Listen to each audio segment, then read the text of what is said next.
what we're going to do at this point in time is we're going to talk about diet and lifestyle, because as you saw from my presentation earlier, what you eat is important. I mean, back in the 70s, there was that slogan that said, "You are what you eat," and it's true. If you eat properly, you feel better. It's just as simple as that. And this is not a new concept. You know, we're talking about Hippocrates, who said, "Let food be thy medicine and medicine be thy food." And there is a great understanding that as we eat, what we eat affects us in a very positive way. So we try to recommend to individuals to eat organic. Now, those of us in the room who are over 35 remember when food was food. And that's why it says, as your grandparents called it, was food. Now we call it organic food as opposed to fast food or mass-produced food or this food. But food as we ate it when I was growing up was just healthy food. So we suggest to you that if at all possible, when at all possible, that you eat organic. So what is organic? Well, organic is food that hasn't been contaminated with chemicals. They are grown crops by farmers whose methods use techniques to conserve the soil and the water. You get sustainable, nutritious products. You don't get products that are inundated by the contamination of antibiotics, chemicals, pesticides, etc. When you go to the store, how do you know if something's organic? Well, there are a couple of options here. There is a label that says USDA organic, 100% organic, or 95% or more organic, or at least 70% made with organic ingredients, and less than 70%. So it's a matter of reading labels. It's a matter of looking to see what's in it. Please do not confuse organic with all natural. They do not mean the same thing. It says underneath that use of USDA label is optional.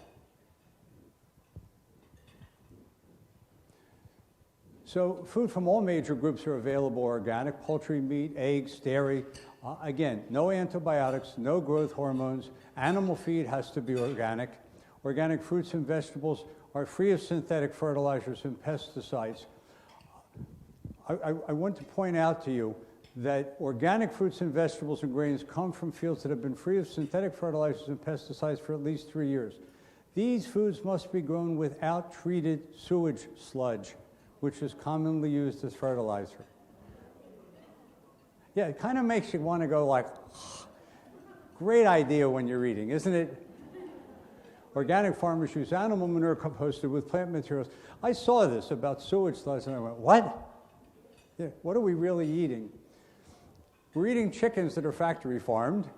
Okay, so they have so little room to move that in most cases what happens is the farmers are cutting off the beaks of the chickens so they don't peck at each other. This is what a factory farm looks like. You see the term free-range chickens. Free-range chickens means that they're out in the pasture walking around. They're not stuck together like this. One study showed that the average level of essential minerals was higher in organic. Organic foods contain 25% less mercury and 29% less lead. Now, we have this movement to remove mercury fillings. Everybody wants to take their mercury fillings out. Mercury fillings are no good for you. We spend a lot of money at the dentist. We're eating mercury. So the organic foods have 25% less mercury, and we've removed all the lead-based paints, but we still have lead in the foods that we're eating. Fresh produce contains more vitamins, minerals, enzymes, and nutrients than large-scale farm produce. The average conventional apple has 20 to 30 artificial chemicals on its skin even after rinsing. How many of you have stood in front of the thing and say, okay, I washed off the apple, it's okay, it's ready to eat? 20 to 30 artificial chemicals still on the skin. This is a list called the Dirty Dozen and the Clean 15. The Dirty Dozen are foods to avoid. There are 12 of them. The I for imported and the D for domestic. The other side, the Clean 15, things that are encouraged to eat: good foods, healthy foods, whole foods. And again, when you can eat organic produce and eat organic food, please try to do so.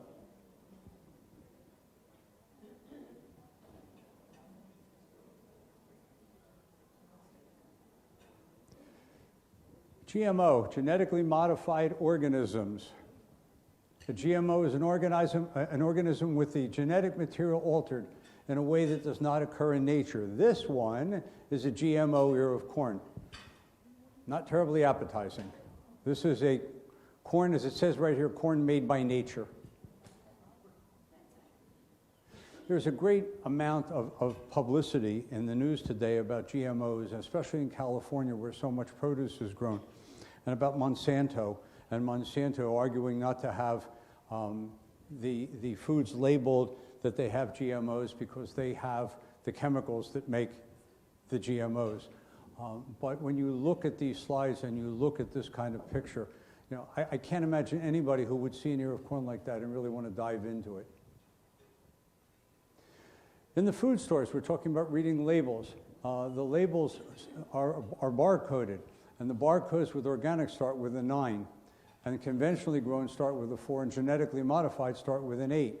So if you're reading a label and you read the codes, you now see that no matter what you're reading or what they're trying to convince you, they have to be coded this way. Now, one example would be the type of strawberry was developed to be more frost tolerant. In order to do so, scientists inserted a gene from a cold ocean-dwelling fish into the strawberry so that it would be more resistant to frost. So the next time you eat a strawberry, think about the fact that you're eating a strawberry laden, possibly laden with cold water fish. Why eat organic? Well, they may be a little bit more expensive in certain cases, but in the long run, you're saving thousands of dollars in future medical bills, not to mention saving your life and your health. And we've come up with this slogan that says pay now or pay later. It may cost you a little more walking through the supermarket at this time, but what you are saving in terms of dollars and cents and in terms of health benefits is really priceless. So here's 10 reasons to eat organic. We're protecting future generations, preventing soil erosion, protecting the quality of the water, we're saving energy, we're keeping chemicals off your plate, we're protecting farm workers' health, helping small farmers, supporting a true economy because it's all local farming, promoting biodiversity, and nutrient-rich food. You wind up eating less. If you've ever been given a plate of good food, you eat less food because you get full faster. It is more nourishing, it is more satisfying, and if you eat less food, you gain less weight. So now we have the dreaded E word. Okay, exercise is good. 20 to 30 minutes of simple walking tones muscles, accelerates elimination of body weight, clears lymphatics, burns calories, and if you can do this outside in the sunlight, you get vitamin D because sunlight is still the best source of vitamin D. I will tell you in the office, in the course of checking vitamin levels, we look at vitamin D, and virtually every person that I check is vitamin D deficient. It is maybe 1 in 100 that isn't vitamin D deficient. Also, being out in nature is calming. So what kind of exercise do you do? One that you can do and one that you will do. And it doesn't have to be bicycling, and it doesn't have to be running on a treadmill. It can be simple chair exercises you see in Top or Tai Chi, or anything that is moving, because you're moving and you're doing all of these things, all of these things that get the body moving, good for the body, getting the lymphatics, and all the reasons that I showed you a few slides ago. 10 more reasons to exercise. Keep you young, reduce infection, prevent heart attacks, improve asthma, control blood sugar. The more you exercise, the more therapeutic it is for diabetes, protect against cancer, combat stress, especially as I said outside, relieve hot flashes because of the calming effect of exercise, protect men's health, and prolong life. That comes from integrative nutrition. Some basic supplements. Everybody in the room, everybody that I treat, everybody that I know should take omega-3 fish oil. Because back in the days that food was food, there was omega-3 oils in the food. It is going away. Especially fast foods, processed foods, boxed foods, GMO-modified foods, all of those things, have eliminated the fish oil. Fish oil is good for you. It is necessary for health, and it lowers triglycerides, helps the fats. Probiotics every day for gut health and overall health. A good multivitamin. A good multivitamin does not mean you go to the store and you buy the store brand vitamin, because they are laden with other chemicals. You get a good multiple vitamin and mineral combination. Vitamin D3 to replace the vitamin D that I talked about a moment ago. Magnesium and calcium, especially in women, for bones. Digestive enzymes. Even if you eat healthy food, even if you eat organic food, even if you eat properly, okay, the body, because of all the things that we have given it, for all the time we have given it, is suffering from the inability to digest properly. Digestive enzymes facilitate digestion. Hydrochloric acid actually is an interesting topic. We give individuals in this country H2 blockers. H2 is the hydrochloric acid. We give people H2 blockers. We give them Pepcid and Zantac and Axid and all this. And we give it to them because they have acid reflux. And they give it to babies. I mean, I've seen babies, weeks old, getting Pepcid liquid. Okay, hydrochloric acid is good. It's necessary to break down food products. And in most instances, when you are giving someone a blocker like that, what you're doing is exactly the opposite of what you should be doing. You should be promoting the hydrochloric acid to facilitate digestion. It's backwards. Here's 7 foods to avoid. We could probably spend a half hour talking about artificial sweeteners and the aspartame in them. MSG, monosodium glutamate, also shows up as other names such as natural flavors, not to mention Chinese food. Sugar, fructose, and simple carbohydrates, caffeine, yeast, and gluten, which we'll talk about a little more in a minute, dairy and nightshades, tomatoes, potatoes, and eggplants. Now, I imagine some of you are looking at this and saying, okay, well, I can't have sugar, I can't have caffeine, I can't have gluten, I can't have dairy, what am I supposed to eat? Because that's my diet. And you've already taken away the GMOs and the fast food and the processed food. So what am I supposed to eat? And there's lots of food to eat, okay? For example, if you're not going to eat sugar, as you shouldn't, you can eat xylitol, which is a sugar alcohol, which I'll explain in a moment. But the benefits of xylitol are it measures like sugar. It decreases oral biofilms, which makes for healthier teeth. It tastes like sugar. It has oral and systemic benefits. It's actually made in the body, so you're giving the body something it's used to. It's not foreign to the body. It has fewer calories, okay? It's not real cheap like sugar. It costs a little bit more, okay? And if you take excess xylitol, if you're one of those 10-cup-a-day coffee drinkers and you're taking a lot of xylitol, you run the risk of diarrhea from excess xylitol. So you have to watch it in terms of GI upset. But it is a sugar alcohol, which is neither a sugar nor an alcohol, okay? And they're carbohydrates that resemble sugar and resemble alcohol, but they don't contain ethanol as alcoholic beverages do. And they're completely absorbed and metabolized by the body, and therefore they contribute fewer calories to the day-to-day caloric intake of the body. And you can get all kinds of dental products with xylitol. The Spry folks make all of these products. They're sweetened with xylitol. They have nice flavors, and they still come peppermint. I suggest to you, by the way, if you're going to buy toothpaste, you buy it without fluoride. There are health aids made by Xclear for nasal congestion. Instead of buying some of the over-the-counter products which really don't work in a proper way, when you're looking at nasal congestion, when you use the over-the-counter products, what they're doing is they're opening up the nasal pathways, and over time they close back up. And then they open and they close kind of like an old accordion does. And really what you want to do is sequentially open them to keep them open. And you want to do it in an all-natural fashion because the steroids, like Flonase, okay, open them up, but you're putting a steroid through the nasal membranes and into the body. It's the theory is right, open it and keep it open as long as you continue to use that product, but once it stops, they close back up on you. And for dry mouth relief, this is called Xylomelts.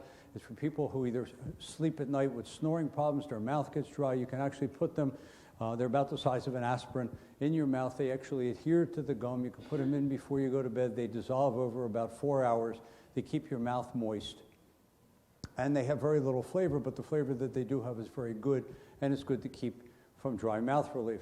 Dry mouth is one of the great reasons for dental problems, and dental issues are one of the great reasons for chronic pain. So I mentioned to you before we talk about gluten-free, and we have been for about a year telling the patients in the office to go gluten-free.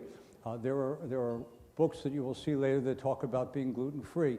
You get diminished GI symptomatology, and I will tell you that each and every one of my patients who has gone gluten-free has noticed that they feel better. Every one. It's not easy to change the way you eat. It's important to change the way you eat. It's necessary to change the way that you eat. So what is gluten? Well, gluten is a protein found in grains that can irritate and inflame and rupture the lining of the digestive tract to the point that nutrients from food don't get absorbed, and sometimes well, or sometimes not at all. And so you get digestive distress, bowel problems, headaches, increased risk of colon cancer, diabetes, depression, bipolar, etc., etc., etc. Now, we understand that gluten is an inflammatory food. We are sitting here at a conference today talking about an inflammatory disease. So why take a food product that is inflammatory in nature if you already are inflamed? That burning pain that you experience is inflammation. Gluten increases inflammation. Seems to me pretty much like a slam dunk. Gluten sensitivity is an autoimmune disease that creates inflammation. And it has effects in your brain, heart, joints, digestive tract. And let me step aside a second and tell you that, as I mentioned earlier, there are more neurotransmitters in your stomach than in your brain. So if you're inflaming your stomach, where the neurotransmitters affect the chemical, the neurotransmitters are affected and affect the chemical balance of your body and contribute to the pain and inflammation in your body, giving it gluten is making a bad situation worse. So in order to do this, you have to treat the cause, which is gluten sensitivity, for some of these diseases, which you see here. The New England Journal of Medicine listed 55 diseases that can be caused by gluten. And there, I won't read you the list. I'm just going to ask you to pay attention to fibromyalgia because that's going to come up a little bit later. So this is some of the 55. So gluten-free diet should include beans, seeds, nuts in unprocessed form, fresh eggs, fresh meats, fish, poultry, preferably organic or free range, preferably organic fruits and vegetables, preferably organic dairy products, and a whole bunch of grains that you see down at the bottom.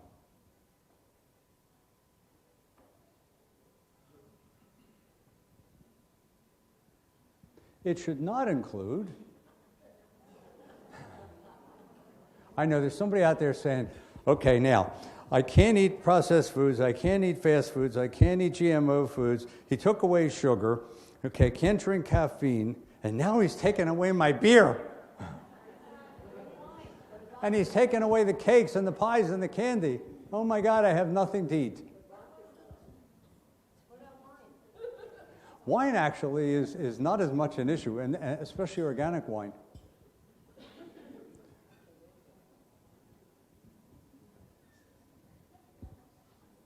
Okay, you've seen enough, right? All right. So one of the other things that we do is we check B vitamins. We've learned that low levels of B12, thiamine, riboflavin, they're all B vitamins, B6 have been associated with mood disorders, and excessive B6 has been shown to create pain. Now, I've had patients come in and say, I'm taking a whole slew of vitamins, and a lot of it is duplicative. They're taking multivitamins, and then they're taking supplemental B1 and supplemental B2 and supplemental B6, and if you overload yourself with B6, you can actually make the pain worse. So it really is important to look at the vitamin levels. The brain requires B vitamins for repair and maintenance of brain and neurotransmitter and adrenal functions, and stress, there we are again, stress, causes B vitamins to be quickly depleted. A couple of nutritional supplements that you may or may not have heard of, 5-HTP, DLPA, methionine fish oil, which I talked about earlier at some length, acts similar to ibuprofen, and B6, zinc, and manganese aid in pain relief. So for the few of you people who've come up to me during the course of the day today and say, I don't react well to conventional medicines, I want to do this naturally, I can't take certain drugs, there are all natural supplements that you can take that act very similar to the over-the-counter or prescription medications, and do it without the adverse effects or side effects that we have come to understand that are associated with those drugs. Okay? Another thing in terms of getting healthy, detoxification. Detoxification, you can do something to work up a sweat every day. Sweating is a natural way to detoxify. There are infrared saunas. You can dry brush skin regularly to help shed old skin and stimulate lymphatic flow. You can take a fiber supplement containing both soluble and insoluble fiber, which helps the body secrete excess estrogen and other substances. Drink at least half your body weight in water a day. Practice deep breathing. Now, we have in the office detoxification packs and programs. We want to I want to take a minute and thank the Designs for Health folks who provided us with a lot of information, and some of the bars out there that look and taste almost like candy but really are nutritional and healthy bars. But there are protocols for short detoxifications and long detoxifications. We have an infrared sauna in the office for detoxification because we recognize that the combination of detoxification and exercise and healthy eating and all these things really contribute to a healthy individual. You can't treat one facet of this disease and expect everybody to get better. It's a collaborative effort of a lot of people, starting with you, the individual. It's how you eat, it's how you act, it's how you think, it's what you are contributing to your own well-being.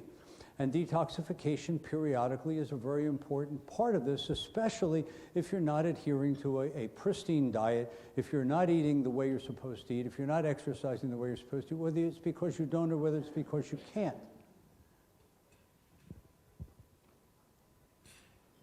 I did it again. Somebody is sitting in the room and saying, how do you eliminate stress? Okay, and the answer is you don't eliminate stress. I have long said with people, it's about how you handle stress. Stress is inevitable. There is no one I've ever met or will ever meet that doesn't have some level of stress. Anger, and we talked earlier in the morning, I talked about getting mad. Anger is healthy, and it's therapeutic, it is purging, it is cleansing. Be angry, and then move on. Move on and think positively. I read you the Optimist Creed, okay?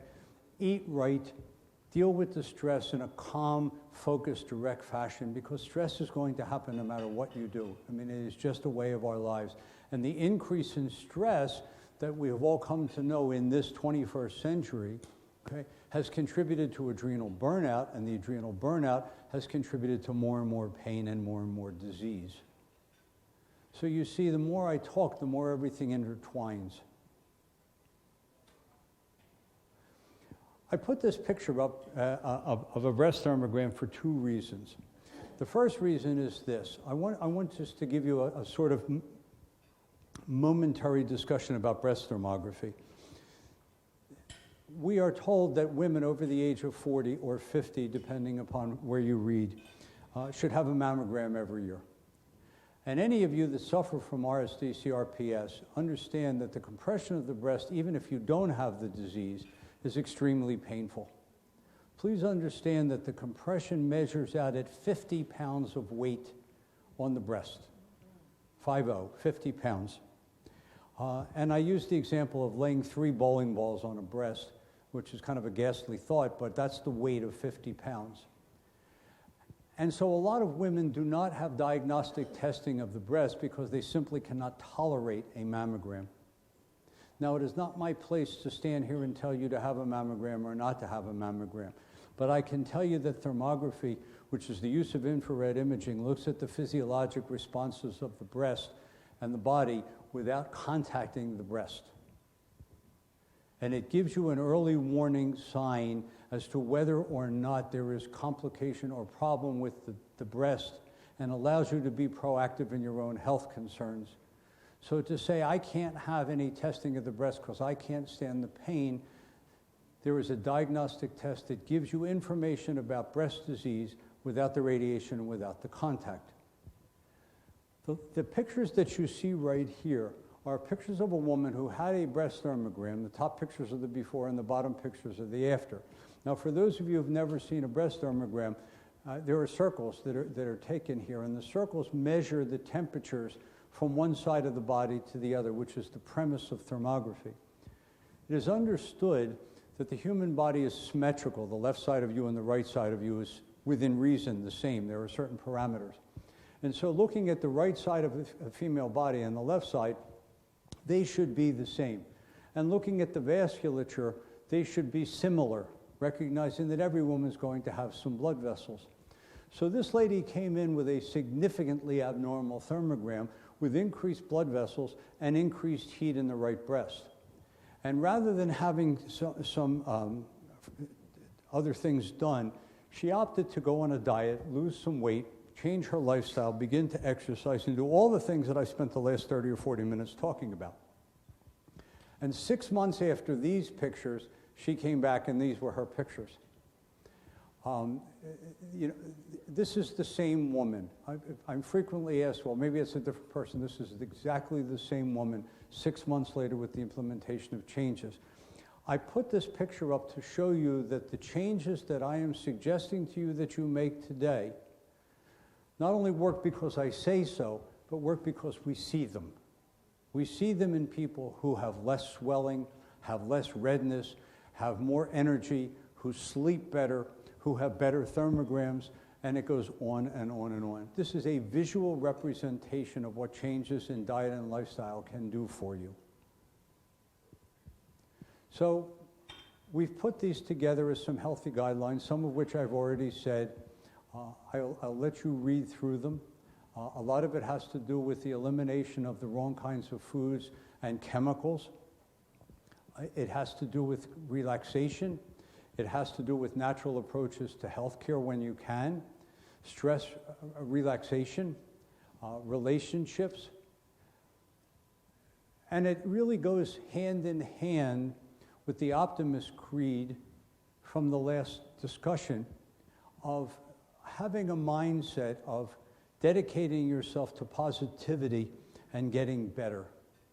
I have patients who come into the office and say to me, my RSD is flaring up today, and I will say to them, it's not yours. Don't own it. Don't possess it. The RSD is flaring up, the disease is flaring up, but it's not yours. And if you own it and you possess it, it becomes more a part of you.